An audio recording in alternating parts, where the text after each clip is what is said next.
what's up you guys? This is my third time doing this, and anyway, it's Megan. I'm back from school. Finals week is over. Thank God. I was gonna die. But for those of you who have made it to the other side, congratulations. And for those of you still in that deep dark tunnel, there's a light at the end. You can do it. I believe in you. And you're gonna be great. You're gonna do fine. Anyway, so, oh, it's hot in here. Shit, it's hot. Okay, much better. Alright, anyway. My knockoff merch. Anyway, so, and yes, you can see my posture. Get over it. Alright, let's situate. Anyway, so I figured, since Tana Mojo did a story time about a Tinder date, I figured I would do the time I got catfished on Tinder, met my catfish, and he bought me Outback. Let's do this. Alright. Alright, so in October, just this entire year, I was in a very weird mood. My mood all 2017 was, I gotta have a boyfriend. I need a boyfriend. I'm tired of being single. I'm a great girlfriend. I've grown a lot since my last relationship, which was almost 2 years. And I figured, you know what, I've grown up a lot. A man needs this in his life. No. So what ended up happening was I ended up getting Tinder because my friends are like, try it, it's so great, you'll meet a guy, da da da da da. Little did I know that a majority of the guys on Tinder wanted to fuck me. So, I've escaped so many boys just wanting me from my body. But yeah, no, Tinder is basically riding the city bus. It's like the equivalent of that. You see a lot of people that you know, a lot of people that you've heard of, and just a lot of weird people. And anyway, so my school is a very tiny private school. I go to a private school in like an hour and a half from here. So basically, everyone at my school is either married, in a relationship leading towards marriage, or gay. That's how my school is. And my school sort of glamorizes the idea of being married, which is great and all. Marriage is fun, but some of us want to date and get free food and get to know other people, and which is great.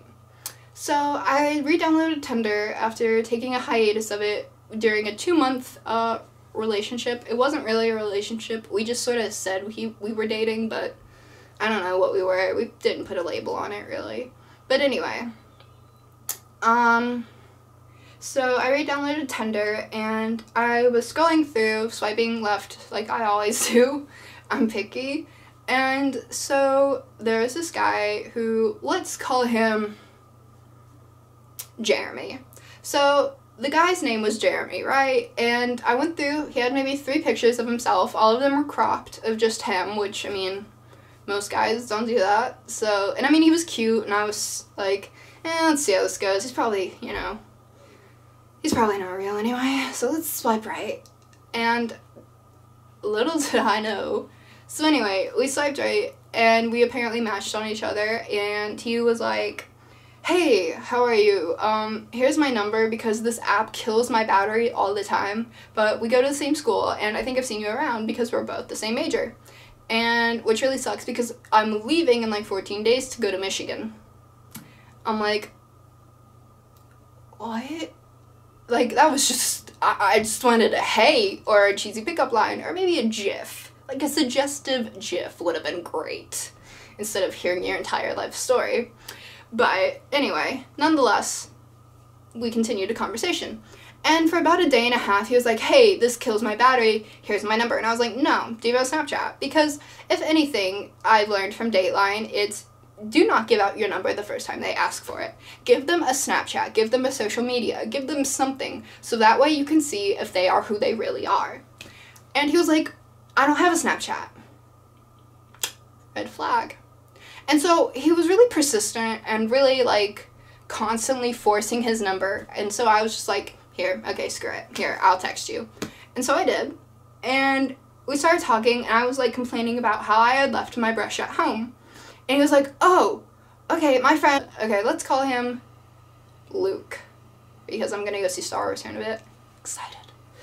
And so Luke was like, hey, my friend Luke could come bring you a hairbrush and shampoo and whatever you need. Luke can come bring you food. Do you want food? I'll have Luke bring you breakfast. Like, da-da-da-da-da.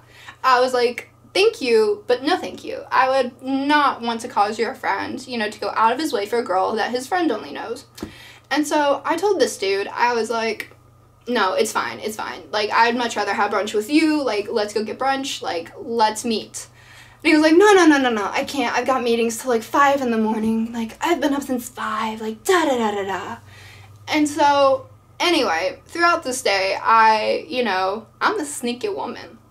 I'm like Nancy Drew or Nancy Grace. I don't know. I bring justice and I solve mysteries. Anyway, so I thought to myself, let's see if this dude really has a Snapchat. Or if he was lying. And so I added his number to my contacts, and to which, if you didn't know, guys, when you add a contact to your phone number, Snapchat, if they have that number in Snapchat, Snapchat automatically recognizes that number and puts it under this thing called Quick Add, and it'll usually have their Bitmoji in their Snapchat name. And so I did that, and I looked back, and it said, huh. And so you know how the guy went by the name, we gave him the name Jeremy?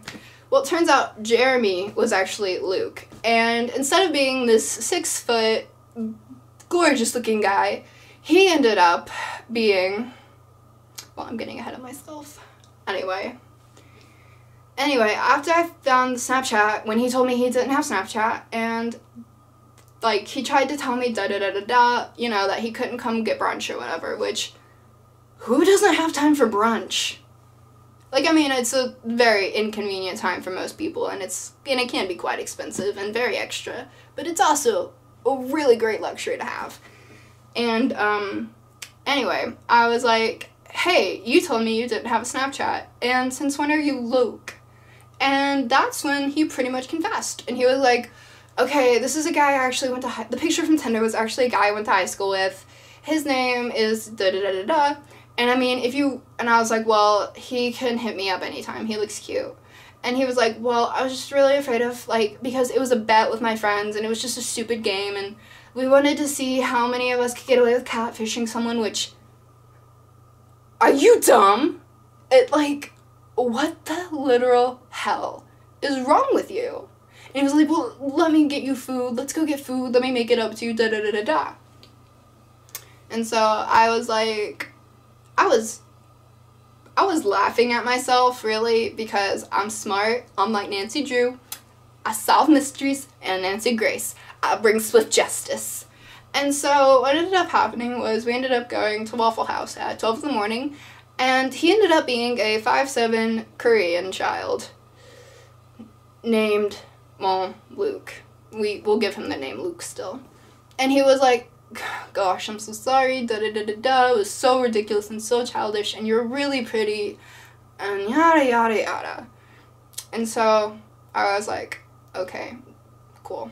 And so this boy then constantly for the next week and a half texted me, tried to get me to go hiking with him at inconvenient times of the day. And so it was like 9 o'clock one night, and I was like, I'm starving. And he was like, well, what do you want to go eat? And I was like, well, have you ever been to Outback? And he was like, no, I've never been to Outback. Boy, you've never been to an Outback steakhouse. Like, what? So anyway, we went to Outback, and this boy orders clam chowder from Outback. Like, who does that? It's a steakhouse. Get some steak. Get a burger. Eat a burger. Eat a burger. Sorry. And so we're at Outback, and this is honestly the best part of this entire story. We're at Outback, right? And we're talking, and I'm talking about Vine and how much I love Vine, which I am a Viner. I'm a Vine refugee on YouTube, and I'm making it a little too late, I know. I wasn't even that big on Vine. I'm not even big here. I'm just a Twitter and Instagram person, mainly, but I love YouTube and Vine, which Vine's coming back. Me and Dylan are going to do a who and who should not be on Vine 2 video, I think, soon. But anyway, I'm talking about Vine, and he's like, well, I got 200,000 loops on a Vine once that I made. And I just sort of looked at him, and I was like, huh. And he was like, yeah, that's cool, right? And I was like, so I decided to see if this boy really knew his Vine. Because he was like, yeah, I love Vine, I know Vine, da-da-da-da-da.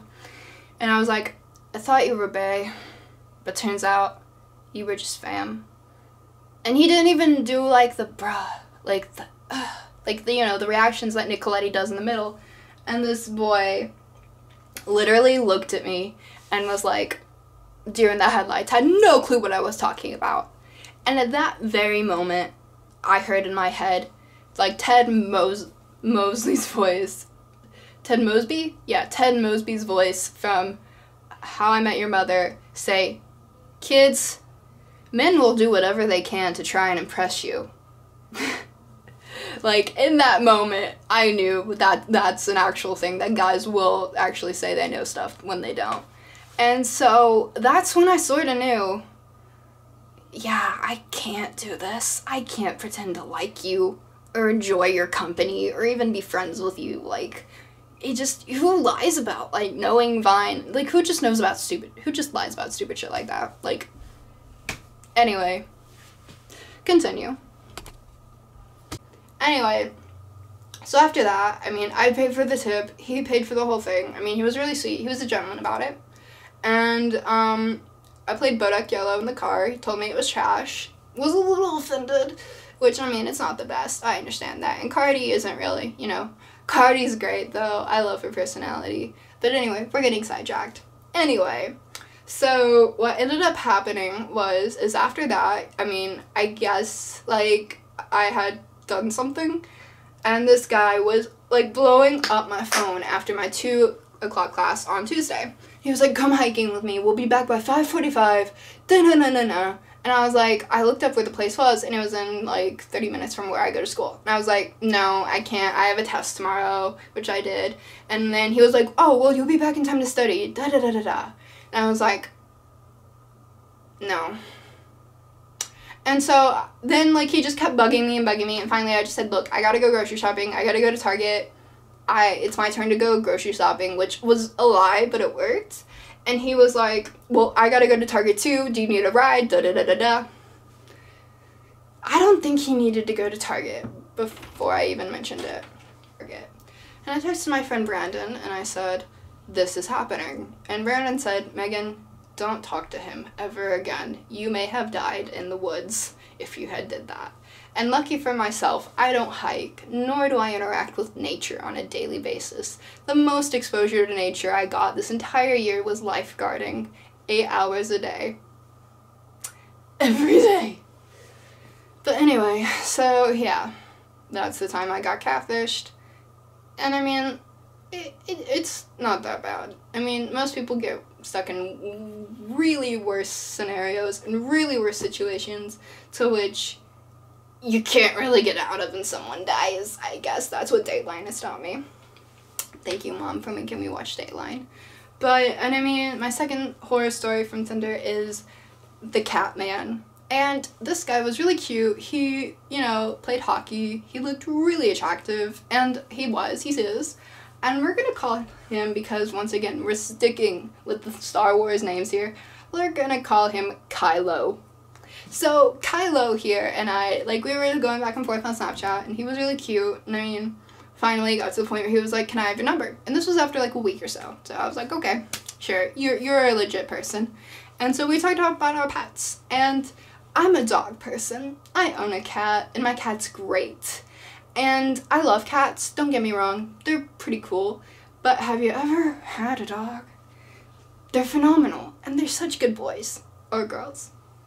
But anyway, this guy was like, yeah, I mean, if you park at my apartment, you can come in and, like, hang out. And I was like, he asked me to go to an NHL game with him. So I was like, I'm down, because I've been raised around hockey my entire life. My dad still plays. When I was 2 weeks old, I went to my first hockey game.